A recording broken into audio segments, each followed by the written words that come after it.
Shalom and welcome to another edition of Parasha Talk. I'm Rabbi Elliot Malamet in Highland Park, New Jersey at the Highland Park Conservative Temple, Congregation Anshe Emet. Joining me are my good friends, Rabbi Jeremy Kalmanovsky, Anshe Chesed in New York City, Rabbi Barry J. Chesler, Solomon Schechter Day School of Long Island. Well, it's an appropriate day weather-wise to talk about the story of Noah. You know, isn't it interesting that the story of Noah is always during the season when it's raining. Okay, it always rains on Parshat Noah. Okay, it happens to be pretty gray and not too rainy today. The rainy season has started in Israel, and Oh, here it we are. starts next week. Well, The seventh of Cheshvan. I've been Today's listening Rosh. to We're recording on Rosh Chodesh on Cheshvan. Rosh Chodesh Heshvan. So you know, and in the weather report in Israel, it's follow the weather in Israel. Just want to know what things are happening there. There's rain. There's rain already, and what a coincidence. And I wouldn't make much more of that than it's a coincidence, except for the fact that it's such an important motif in the story. Obviously, um, can you give us just the thumbnail summary of the story, and what's going on here vis-a-vis creation, vis-a-vis the undoing of creation, and order, chaos, and these big things? Barry, I'm going to turn to you for the literary point of view. What's going So evidently things have taken a turn for the worse with the passage of time and generations. And I think I mentioned last week, there's this wonderful irony that Lamech names Noah because he's the first named person after Adam, who's born after Adam dies, and now the curse on the earth will be lifted. But what he doesn't know is that the whole world's going to be destroyed as a result. Um, not as a result of the curse being lifted, but it is something worth thinking about. So God is upset with humanity. He decides that he's going to destroy everything, and he finds favor, or Noah finds favor in God's eyes. So Noah gets the divine plan: build a boat, get 2 or 7 pairs of animals to populate your boat, take your children, their wives, your wife, and ride out the storm. And that's what he does. So And it's curious because, if you follow the chronology, and this part of Breshit is very detail oriented with chronology. We're going to get the begats in another series of begats in addition to chapter 5 from last week's Parsha, which will tell us who was born and how old their father was and how old their father lived after the death of the birth. And the Noah is introduced to us at 500 years old, but the flood doesn't come for another 100 years. So presumably it takes him a long time to build the boat. Wait, say that part again? He is introduced to us at 500 years old. Okay. And the flood comes when he's 600. So apparently it takes him 100 years to build the boat. okay. So there's a question: what was he doing during that 100 years? Did he see himself as just the recipient of a divine message? Oh, it's good for me, at least I'll be safe, and the hell with you to everyone else who's alive? So he's quite an enigmatic figure, Noah. Quite so. And of course we get a little bit of character development at the end, but the fact that he doesn't say anything and doesn't protest and really doesn't engage in any kind of conversation about the ark. I mean, it's God basically says in the story, you take it this way. I'm going to gopher, make it out of gopher wood, the ark. Kinim ta'aseh teva, make it with what kinim is, bamboo or some kind of reeds. V'chafarta oto mibayit umichutz bakofer, and coat it with pitch. In other words, waterproof it. Okay, and he gets the dimensions: 300 by 50 by 30. And I always like to point out the fact that those dimensions are quite odd it's a box for a seafaring vessel. It's not the happy little boat that we see in children's nurseries. It's quite it has the dimensions of a coffin. Basically, it's the way that humanity and a specimen of sampling of Earth's life is moving out of one world and going into another world. It reminds me of the Star Trek movie where they send Spock in a coffin, right? You know, he's sent out. I don't remember. I think it's number 4. Anyway, and he leaves one world and goes into the next world. And so here there's literally all of life is being placed in a sarcophagus, and it's exiting the world through water. Okay. And it's not an accident that this is water. This is God creates by putting a ceiling in this, separating the water above from the water below, and putting a floor, right? And anyone who's ever experienced a flood in their basement, the terror of the flood of the basement is the water's coming in from everywhere, right? Barry, you raise your hand. Well, so we just had restoration people. We had a flood in our basement. Now it was mostly just a bad pipe, so water wasn't rising, but it completely saturated the rug and everything Yeah, that was it's a frightening feeling, right?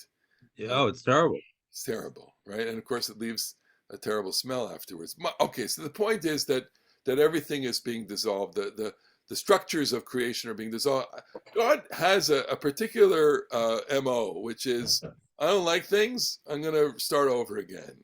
And Noah, the only thing that we know of Noah is tzaddik tamim haya b'dorotav. He was righteous in his generation. Could you talk for a second about what that means and the way that the rabbis develop this idea, righteous in his generation, compared to what, compared to whom, and what does that even mean? And I'll turn back to you because we have the midrash about Abraham in our fingertips, I think. So Rashi brings two different explanations. One is that had Noah lived in Abraham's generation, he would have been even superior to Abraham, because it's exceedingly difficult, if everyone is evil, to withstand the peer pressure, number one, and number two, to do something positive. In other words, to be righteous. The alternate opinion is that, if you're living in a generation that's all evil, you don't have to do all that much to stand out. And therefore, compared to Abraham, Noah is wanting. And the arresting image is that in the world of the blind, a one-eyed person sees far. Yeah. But the one-eyed person sees the same amount whether he's in the world of the blind or the world of the sighted. Right? So, it's only our perspective. But I think that what I wanted to add is, from a Jewish perspective, we want to see Abraham as being greater than Noah. And Abraham represents the particularist mission, and Noah the universal mission, because everyone in terms of the Bible is descended from Noah. Descended from Noah, right? So and so it's I think that logic, perhaps, or rational thought, will lead many of us to think that perhaps Noah was more distinguished than Abraham, because he had a lot more to overcome than Abraham did. I feel sorry for Noah. There's tremendous pathos for him. I mean, He's a Nebush. Is he? I mean, well, just to pick up on something you said, he is totally disengaged. And we were talking before the show about the curious incident after the flood where Noah talk about, yeah, drinks wine and gets drunk, and the whole that, yeah. But what's so interesting is that the plain meaning of the text suggests that even then he was disengaged. So is God making a bad choice here, or is that the only thing that he has to choose from? I mean, and it's like when you don't have much talent, you don't get an Abraham in every generation, I guess. Well, the artist has to work with the tools that he has. Okay. And one of my late teachers, Byron Sherwin, wrote an article many, many years ago about this and the generation of the Tower of Babel, which he called The Portrait of God as a Young Artist. Uh-huh.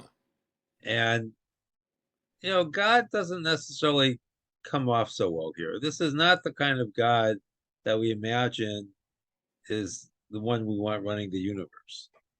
Okay. I mean, I have a lot of sympathy for God also, because God has total desire for everything to turn out well, and things Right, obviously but he don't. created it. He So in created other it. words, he's responsible.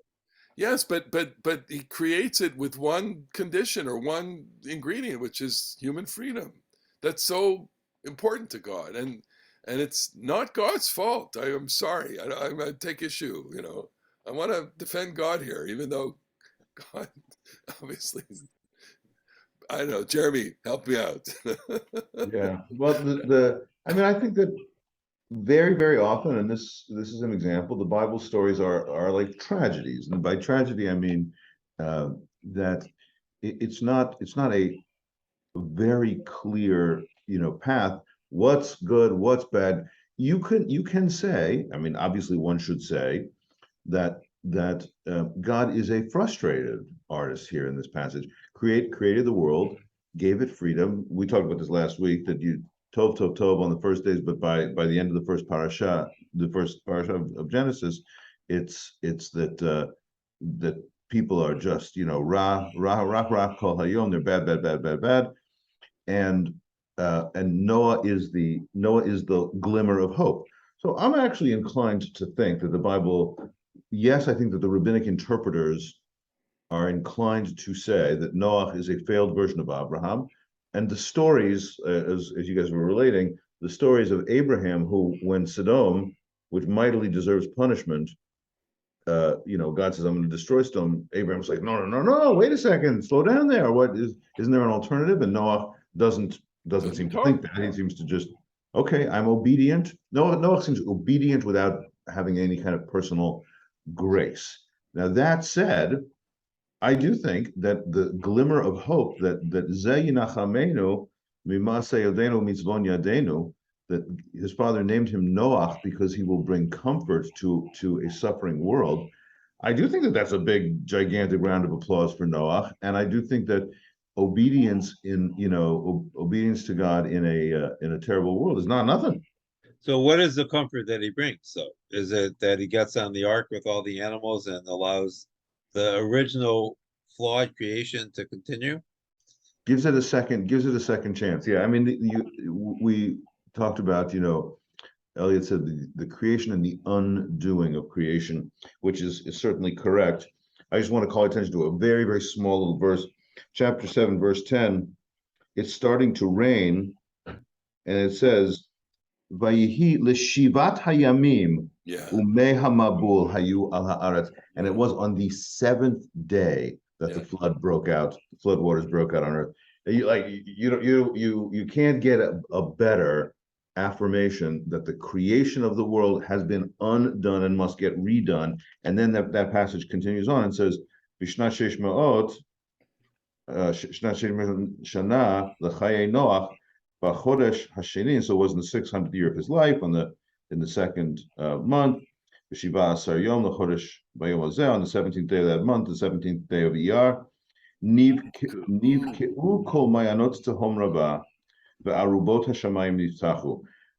We usually talk about rain, and this whole Noah passage seems to tell two stories. One is just a lot of rain, but in that verse I just read, Nivkeu kol mayanot tehom rabah, the fountains of the deep broke, and the arubot hashamayim niftachu, and the windows of heaven were poured open. You get the sense not only of a lot of rain, but as you alluded to before, the entire creation just dissolves. What's below won't stay below. What's above won't stay above, and it just washes all away. The beautiful midrash about the 7 days, that it's not about creation. It's like God sitting shiva, right? Uh-huh. And there's the sense, that even in the 7 days, that the possibility of repentance, the possibility of tshuva, which is such a remarkable rabbinic layering to the story, which obviously imposes a whole rabbinic theology that even still, even at the last moment, you can possibly repent and turn things around. But having stated what happens, let's take a moment. Actually, can I just say one But thing? This conversation is making me see, what is Noah? Where is his failing? What is Abraham? What is his successor? What are his failings? We've mentioned this before in many contexts. prophets, the biblical prophet does a bunch of things. Sometimes they do miracles. Sometimes they, Eliyahu Hanavi is a miracle worker more than a teacher, and sometimes they're poets. But one of the main functions, and our great teacher Yochanan Mufs, that the prophet is the mediate figure representing the people before God and representing God before the people, and arguing on God's point of view for to the people, and arguing on behalf of the people towards God to avert divine disaster.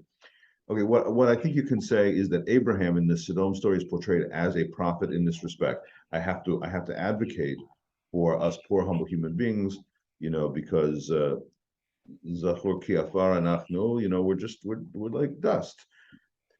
And what Noah is, whatever his goodness or badness, whatever his moral, backbone was in a bad society, what he is not is a prophet. He's not the guy who is going to say to people, 40 more days and Nineveh will be overthrown, or you're selling the righteous for a pair of shoes. He doesn't do any of that, but he is obedient, and that's not nothing.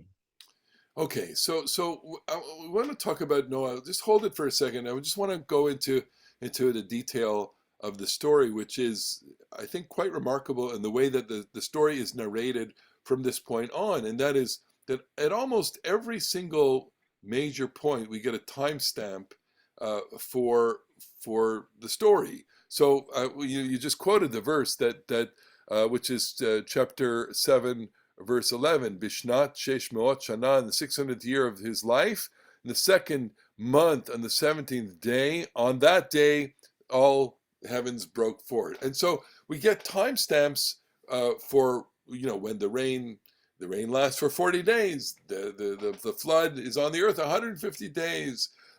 It's on this day that they land on Mount Ararat. It's on this day that Noah pulls the lid off. It's on this day that they go out. In other words, every significant moment, and the raven and the dove as well, every single moment in the story is articulated by time. I asked this question with my class this week, and it's still with me. What's the function of time in the story, and what function does telling time do? What is the perception of time? And maybe the deeper question is, how does someone perceive time in the midst of crisis or intense moments? And I give the example of people who experience a loss, and when their world is shattered, they really don't have a sense of time. You have to remind someone who's sitting shiva what day it is, basically. And people who go through, major catastrophes, I think they struggle with keeping time, and they very, very much want to keep time. And that it's something that I want to be sensitive to, and maybe I don't understand fully in the sense that, the experience of people, let's say people in prison or people cooped up in a certain way. There's that amazing documentary of survivors in the Holocaust who these were people who stayed in a cave. The film is called No Place on Earth, and the question is, how do you perceive time in complete total darkness? And so here we have, I yeah, have a small Shoah story, by the way, which go ahead. it's not so small story, but I told it this year on the holidays that there was a case. The woman relates, there was in this barracks, and it was divided between Jewish and non-Jewish prisoners. They didn't get along so well. And one day, everybody's coming back into the barracks after the day of work, and everybody's getting, their usual ration of food. And for what, I don't exactly know how this happens, they give out candles. And she says, "What's with the candles?" And they say, "Well, tonight's Kol Nidre." And so that day, the Jewish women lit their candles, did not eat their food. After everything that they are in, they did not eat their food. And the writer says that, in the camps, people were ravenous wolves. Strong people, relatively stronger people would snatch the food away from relatively weaker people. It was dog eats dog. And that day, the non-Jewish people in the barracks left soup in the bowls for the Jewish women for when they ended their fast. And when you just say that story, and there were some other elements of nice wishes and stuff, but when you say that story, you realize that marking time is a empowering affirmation that certain moments have meaning and make things special. And it is a liberation from prison to know that today is Shabbos, it's not Tuesday. I think that that's really part of the story here is that the narrator is narrating from a perspective of freedom, and is superimposing on the story a structure that is the ordering structure of the world, which is that So, that in this moment of chaos where all hell is breaking loose, there's still a notion of time, and I find that to be it's a kind of, I don't know if it's an irony or if there's a tongue in cheek here, if it's cheeky, if it's humor or whatever, or or a paradox. You can read it in so many different levels, that there's somebody telling time. Noah's not telling time. How do they tell time? That it's completely dark out, which is another facet of the story, which is, but go ahead. there's actually a profundity to the story. So when we think of the world of creation from Parashat Breshit from last week, the tohu vavohu encompasses time as well.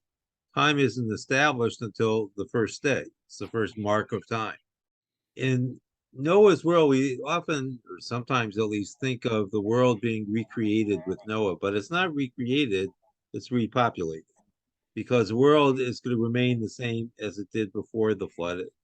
And I think the paradox is that time is a fundamental force or unit of the universe, but it is the appreciation of time, as far as we know, is distinctly a human thing. Right, and so And humans mark time. humans mark time, and he And has, one last thought, yeah, that go ahead. the significance of time is not that it passes, but that we mark it, because Okay, it but passes for everyone. it just begs it he says It Dershuni, right? begs what? It begs the question. I got criticized for using that expression. I use it wrongly. The point is that somebody's marking time here, and the normal cues for marking time are not available to him, because at least my assumption is that, you know based on our own human experience of being, around in deluges and flooding rain, you cannot see the sun, okay? And the sun is the marker of time. The sunrise and sunset is the day. Right. And the And at the sun, end of the flood, Noah doesn't want to see the sun either. exactly. But But that's a different story. the sun is conspicuously absent from the story. The sun is is absent from the story, and I'm just going to put it out there. I think for polemical reasons, because the sun is a deity in antiquity, and the early part of Breshit doesn't want to have anything to do with the sun. The sun is not even mentioned in creation. It's Ma'or Hagadol, because they don't want to give the word Shemesh, which is a name of deity, any place within the early stories, and so he has no way to tell time, and yet time is being kept here, Yeah. Right. But What I would say, and in order. Barry, you said that there's really only humans who mark time. I actually would differ with you on this one, because I think that the claim of the Torah is that time is inherent, and it's not a human convention. I mean, there is a wonderful rabbinic passage in which there's a debate. If you get lost in the desert and you don't know when Shabbat is, do Nice. you mark the next day as Shabbat, just arbitrarily because you got no choice, like Adam is born on the sixth day, then the next day is Shabbat, or do you mark it like God, like you count 6 more days and then mark the seventh as Shabbat, which that is an arbitrary conventional quality to Shabbat. But I would say that especially Genesis, but certainly the other books as well, treat special moments as like inherently so. Shabbat is inherently Shabbat, even if you miss it. And the capstone, when Noah, after the flood, offers the sacrifice, and God says, "Oh, that they're really not so bad after all." I'm the God actually kind of like Noah gets a little drunk on the smell of the sacrifice, and says, "They're not so bad. I'm not going to curse them anymore." And then all the time there's on the earth, seed time and harvest, cold and heat, summer and winter, day and night, will not cease. Lo yishbotu, they won't stop or cease. That means that time in its fixity is going to continue undisrupted. And so that, I think, means that it's time from God's perspective, or the natural time that is not just human arbitrary convention. We all just got done. Maybe our listeners will enjoy this small observation. In your Amidah, you daven, you say, Mekadesh HaShabbat, blessed is God who sanctifies Shabbat, because Shabbat happens on God's calendar. But these holidays that we've just ended, Rosh Hashanah, Yom Kippur, and Sukkot, it's Mekadesh Yisrael v'Hazmanim, because Israel is the human conventionality that Beit Din has to declare the new month. Now, of course, we know that it is astronomical, and at a certain point in history, they knew that too. But early on, there was eyewitnessing. So when Yisrael pronounced the new month, then the holidays were contingent upon the human social definition of time. So both of them are necessary, but I don't think that the Bible, and I don't think that Judaism, broadly speaking, thinks that time is just our arbitrary convention. Not at all. No, No, it's not that time is arbitrary, but what gives time meaning is human beings. I don't imagine that animals keep track of time. My dog doesn't wake up on the 10th of Tishrei and say it's Yom Kippur, I'm not going to eat today. you have to work on your dog there. No, the point is, there are all those jokes about the guy who think about the odds we're going to get for Yom Kippur, right? The joke about the guy who says, "I can teach my dog to say Shema Yisrael." Exactly. Well, okay, so I would say as a kind of coda here that time functions in this story as an ordering frame, so that we understand that there's a governing hand to that is imposing itself on all the chaos. That Right, it's making a comment about the world. In other words, this is not the world of Tohu and Bohu that we knew before creation. Right. This is a different kind of world. This is our world. And I just want to add one last thing, Elliot, that whoever tells the story, God or some narrator, some documentary hypothesis, they're telling the story for us, not for Noah. Yes. The time is for us because we need to find meaning in it, not what Noah was necessarily aware of himself. All right. So we don't have a lot of time to talk about, I guess the most troubling aspect of the story is that when, after the sacrifices that Noah, after God's promise, what does it say? It says that Noah basically plants a vineyard, he drinks the wine, he gets drunk, vayitgal betoch ohalo. I'm translating vayitgal as he kind of somersaults, rolls over. He's he's just naked. He's naked in his tent, okay? And it's at that point that Ham, the father of Canaan, sees his father's nakedness. It's at that point that Ham tells the other brothers, and the other brothers, Shem and Yafet, take a garment, they walk backwards, they cover their father's nakedness without looking at their father's nakedness. He wakes up from his drunken stupor. He understands what his young son Ham did, and he curses the son of Ham, who is Canaan. It's a troubling story, and we're all very sensitive here to issues of propriety, nakedness, sexuality, etc. So there's just, can we feel a little bit of empathy for Noah? There's so much going on in this passage that even in rabbinic times, it is dense with interpretive possibilities. So even in rabbinic times, they debated whether or not this is a story, as Sodom ve'Amorah, as the Sodom and Gomorrah story will be, of homosexual rape between the son and Noah. There's a castration interpretation that what the wicked son had done was to castrate him, which would be a rebellion against the affirmative life-affirming, life-continuing possibilities of reproduction, which is, after all, the whole point of this story. He is It might mean, as you alluded to, he rolled over. He's like rolling drunk, rolling on the floor. It might mean that he is naked and revealed, which could simply be a description of his clothlessness. It might be that he is having sex because in his tent, in rabbinic Hebrew idioms, it could mean that he was in his wife, that they were actually having sex at that moment. All those things are possible. By the way, Vayitgal could also mean the word Gilah. He was rejoicing. There's lots and lots and lots of rabbinic of interpretive possibilities here. It's part of the greatness of the story that not you can't say about one of them, oh yeah, that's the obviously correct semantic reading. It's not possible. So you could argue, all of these, I guess. What I mean, pick one.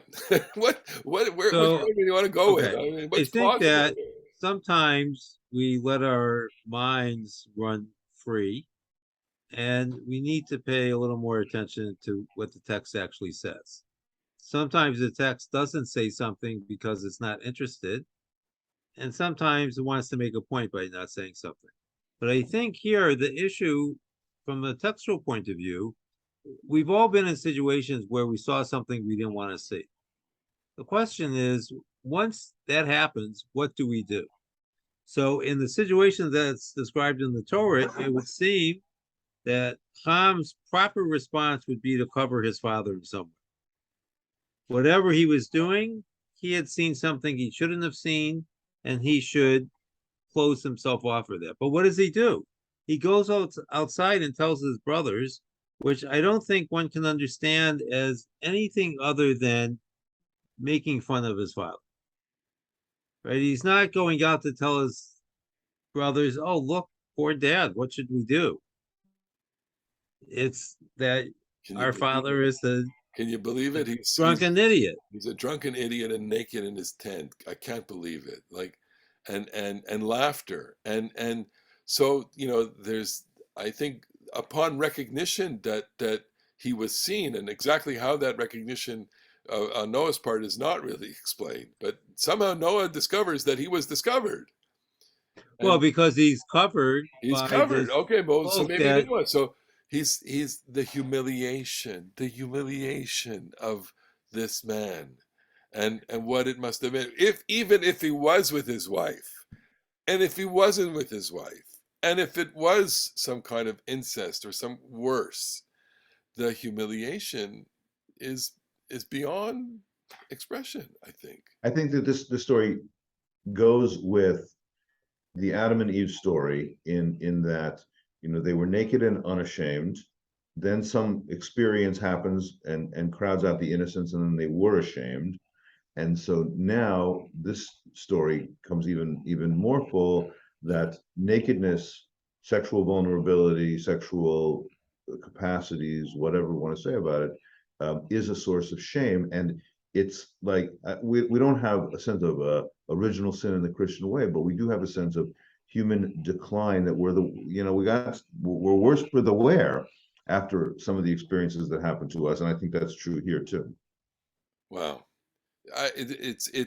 We're gonna have to leave the story there because we don't have time. It's just I think it leaves so many unanswered questions. We can't leave on that note.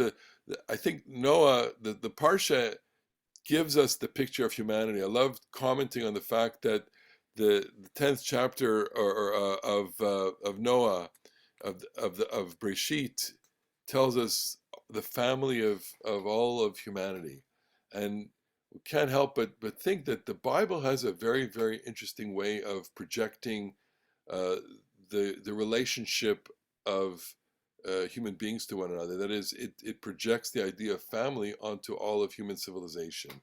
I think that's one of the great insights of the Bible, and one of its great gifts to all humanity, that we're one big family descending from Noah, and it ends up that just like Noah gives comfort, we the parsha ends with mentioning the name of Avram, and telling us a little bit about him, and this is going to lead us to next week when we encounter this extraordinary human being.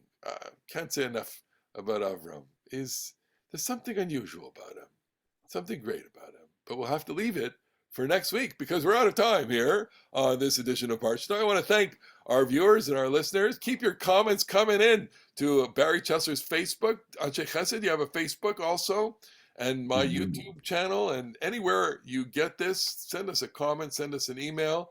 We love Ask you. us a question. We will attempt to make. We will make up an answer. Exactly. We will make it up. Whatever the question is, we will make up something authoritative. In the meantime, Shabbat Shalom. Shabbat Shalom. I'll see you next week on the next edition of Parsha Talk. Shabbat Shalom.